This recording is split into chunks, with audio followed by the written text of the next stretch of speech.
Sorry, আমি তোমাকে দেখতে পাইনি। তুমি কে? আর এখানে ছাদে কি করছো? নাও, তুমি আমাকেই চেনো না। আর তাছাড়াও আমিও তো তোমাকে আগে কখনো দেখিনি। কে তুমি? তুমি যে বাড়ির ছাদে দাঁড়িয়ে আছো আমি সে বাড়িতেই থাকি। আচ্ছা, তুমি এ বাড়িতে থাকো? তাহলে আমিও এ বাড়ির মালকিন। দাও, এবার ভাড়া দাও। হোয়াট? আর নয়তো কি, যদি তুমি মিথ্যে কথা বলতে পারো তাহলে আমিও বলতে পারি। Excuse me. হোয়াট? পূজা, আসছি। কি রে, কোথায় ছিলিস এতক্ষণ?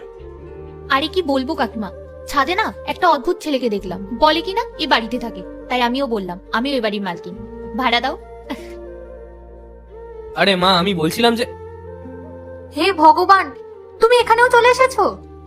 আরে তুই আমার কথাটা তো শোন। এক মিনিট কাকিমা, আমি ওকে দেখছি। এই যে তুমি তুমি এই বাড়িটা দখল করতে চাও, তাই না? হোয়াট? কাকিমা তুমি ভয় পেও না, তুমি পুলিশকে ফোন করো, আমি ওকে ধরে রাখছি। আরে তুই আমার কথাটা তো শোন। আরে কাকিমা তুমি ভয় পেও না, তুমি পুলিশকে ফোন করো। আরে কি হচ্ছে এইসব? আরে ও আমার ছেলে। ছেলে? তোকে বলেছিলাম না, হায়দ্রাবাদ থেকে আমার ছেলে এসেছে। আচ্ছা, sorry sorry. What's wrong with her মা?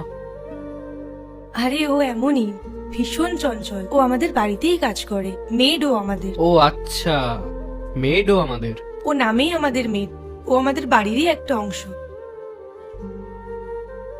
তোমার জন্য কফি। Thank you. কাকিমা বললো তুমি কফি খেতে ভালোবাসো। আর এটা তোমার জন্য। এটা কি?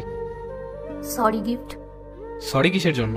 ছাদে তোমার সাথে খারাপ ব্যবহার করেছিলাম, আর কাকিমার সামনেও, তাই জন্য সরি। আসলে আমি তোমাকে ভুল ভেবেছিলাম। ঠিক আছে, কোনো ব্যাপার না। রাহুল, এনে এই লিস্টটা ধর, এতে কিছু জিনিস লেখা আছে, তুই একটু বাজারে গিয়ে নিয়ে আসিস। আচ্ছা। কাকিমা, এই লিস্টটা ভেতরে ছিল।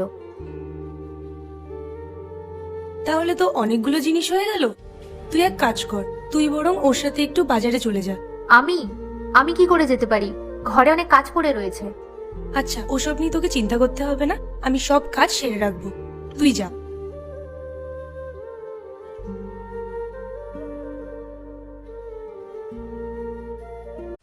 পার্ট 2 দেখতে সাবস্ক্রাইব করো ভেলকু ৭৮M।